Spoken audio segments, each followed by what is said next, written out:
नमस्कार, मैं हूं विशाल यादव। अभी तक तो सिर्फ सुना होगा कि मोदी सरकार जजों को ब्लैकमेल करती है, जजों पर दबाव डालती है, जजों के बीवी बच्चों को जेल में डालने की धमकी देती है। लेकिन आज सबूत अपनी आंखों से देख लीजिए। आज जज साहब का बयान देख लीजिए, जहां पर जज साहब खुद बता रहे हैं कि ये मोदी सरकार कितना दबाव डालती है, ये मोदी सरकार कितना परेशान करती है। दोस्तों, हम सभी लोगों को मालूम है कि जिन जजों ने मोदी सरकार पर एक्शन लेने की जरूरत की है, उन जजों का बुरा हाल हुआ है। लेकिन आज एक जीता जागता सबूत देख लीजिए। अभी तक तो आप लोगों ने सुना होगा, किसी नेता अभिनेता का बयान सुना होगा, वकीलों का बयान सुना होगा, लेकिन आज मैं आप सभी लोगों को सीजीआई का बयान सुनाने जा रहा हूं। जरा गौर से सुनिएगा।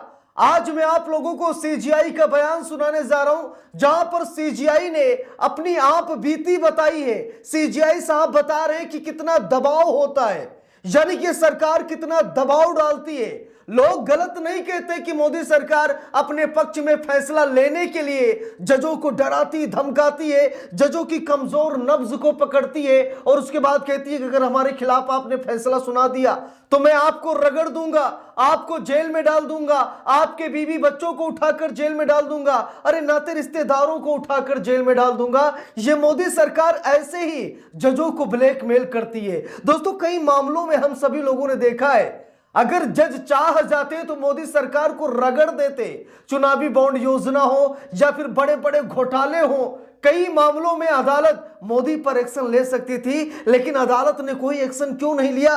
भैया, गलत सबका सूखता है और डर सभी को लगता है। जज हैं तो इसका मतलब ये नहीं है कि वो बुलेट प्रूफ हो गए हैं, डर जजों को भी लगता है। और इसका जीता जागता उदाहरण मैं आप सभी लोगों को दिखाने जा रहा हूं, जहां पर पूर्व सीजीआई एनवी रमणा साहब ने खुद यह खुलासा किया है। एनवी रमणा साहब ने बताया कि कितना दबाव डाला जाता है सीजीआई पर। अगर आज जस्टिस बीआर गवई हम लोग मांग कर रहे हैं ना कि ईवीएम मशीन को बैन कर दें, जरा सोचिए सीजीआई बनने के बाद कितना दबाव डाला जाता है, जज बनने के बाद सरकार कितना दबाव डालती है।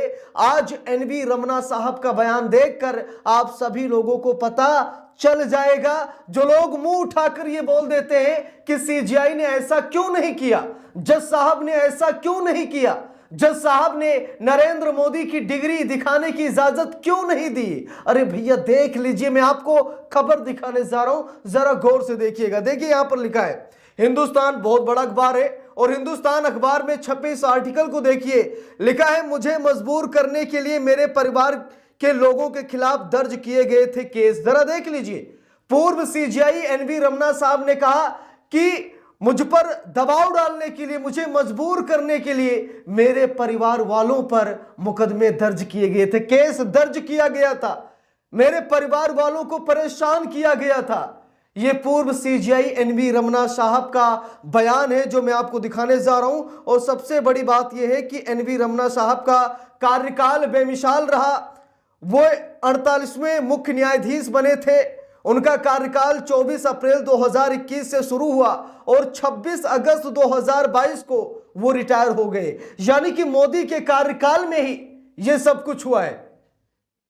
24 अप्रैल 2021 को सीजीआई बने और 26 अगस्त 2022 को वो रिटायर हो गए। लेकिन इस दौरान उनके साथ कैसा बर्ताव किया गया, वो आप सभी लोगों को, हम सभी लोगों को जरूर देखना चाहिए। तो वीडियो पूरी देखिएगा, कमेंट बॉक्स में अपनी राय दीजिएगा और चैनल को सब्सक्राइब करके सपोर्ट जरूर कीजिएगा। अब यहां पर देखिए, लिखा है कि मुझे मजबूर करने के लिए मेरे परिवार के लोगों के खिलाफ दर्ज किए गए थे केस। पूर्व सीजीआई का यह बयान है। देखिए, यहां पर लिखा है, पूर्व सीजीआई ने कहा कि आप सभी जो यहां मौजूद हैं, आप में से ज्यादातर लोग जानते हैं कि कैसे मेरे परिवार को टारगेट किया गया और उनके खिलाफ क्रिमिनल केस दर्ज किए गए। ये सब सिर्फ मुझे मजबूर करने के लिए किया गया था और मैं अकेला नहीं था। यहां पर देखिए, पूर्व सीजीआई एनवी रमणा साहब ने कहा कि मेरे परिवार वालों पर क्रिमिनल केस दर्ज किए गए, यानी कि मुझे मजबूर करने के लिए, मुझे झुकाने के लिए, मुझे डराने के लिए,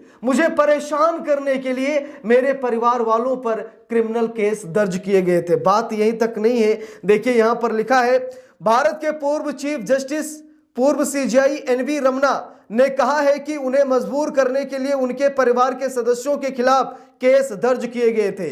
वीआईटी-एपी यूनिवर्सिटी के 5वें कॉन्वोकेशन में बोलते हुए जस्टिस रमना ने पिछली वाईएसआरसीपी सरकार का नाम लिए बिना कहा कि न्यायपालिका के वे सदस्य भी जिन्होंने संवैधानिक सिद्धांतों का पालन किया, उन्हें दबाव और जुल्म का सामना करना पड़ा है। बहुत बड़ी लाइन है, जरा देखिए। जिसने संविधान को माना है, लोकतंत्र को माना है, जिसने दुखियों को न्याय देने की कोशिश की है, उनको बहुत ही प्रताड़ित किया गया है। आप लोग जस्टिस एनवी रमना की बातों को सुनकर एहसास कर सकते हैं। देखिए यहां पर लिखा भी है, उन्होंने शनिवार को कहा कि आप सभी जो यहां मौजूद हैं, आप में से ज्यादातर लोग जानते हैं कि कैसे मेरे परिवार को टारगेट किया गया और उनके खिलाफ क्रिमिनल केस दर्ज किए गए।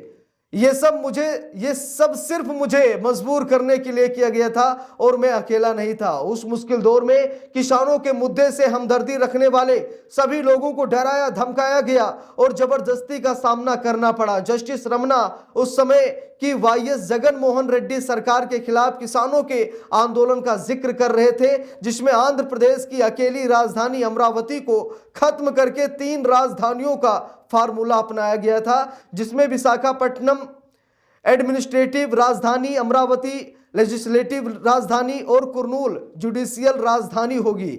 उन्होंने आगे कहा कि ऐसे समय में जब कई पॉलिटिकल लीडर कोई स्टैंड लेने या चुप रहने में हिचकिचा रहे थे, ये देश के जज, वकील और कोर्ट जो अपने कॉन्स्टिट्यूशन के लिए डटे रहे, सरकारें भले ही बदल जाएं, कोर्ट और कानून का राज स्टेबिलिटी का सहारा बना रहता है और कानून का राज तभी बचता है जब लोग पब्लिक में अपना भरोसा दिखाते हैं, सुविधा के लिए अपनी ईमानदारी छोड़ने से मना करते हैं। पूर्व सीजेआई ने अमरावती से अपने जुड़ाव को याद करते हुए कहा, मैं अमरावती के किसानों के जज्बे को सलाम करता हूं, जिन्होंने हिम्मत से सरकारी सिस्टम की ताकतों का सामना किया। मुझे किसानों के संघर्ष से बहुत प्रेरणा मिलती है। मैं उन्हें जुडिशियल सिस्टम और डेमोक्रेटिक प्रोसेस पर भरोसा दिखाने के लिए मैं धन्यवाद देता हूं। आंध्र प्रदेश में chief minister N Chandrababu Naidu की सरकार बनने के बाद अमरावती कैपिटल प्रोजेक्ट को फिर से शुरू किया गया और अब काम तेजी से आगे बढ़ रहा है। जरा यहां पर देखिए, पूर्व सीजेआई एनवी रमना साहब का बयान देखिए। वो सरकार से कितना प्रताड़ित हुए, सरकार से कितना परेशान हुए, आप सभी लोग यहां पर देख सकते हैं। अभी हाल ही में सुप्रीम कोर्ट के वरिष्ठ वकील प्रशांत भूषण साहब ने यही बातें कही थी कि सरकार दबाव डालती है, सरकार न्यायाधीशों को ब्लैकमेल करती है, यहां तक कि उनके परिवार वालों को भी नहीं बख्शती, कमजोर नस पकड़ती है और बार बार दबाती है कि अगर आपने मेरे खिलाफ कोई फैसला सुनाया तो मेरे पास देख लीजिए ये सबूत है, मैं आपको बर्बाद कर दूंगा। यानी खुली धमकी जजों को दी जाती है, जजों को ब्लैकमेल किया जाता है।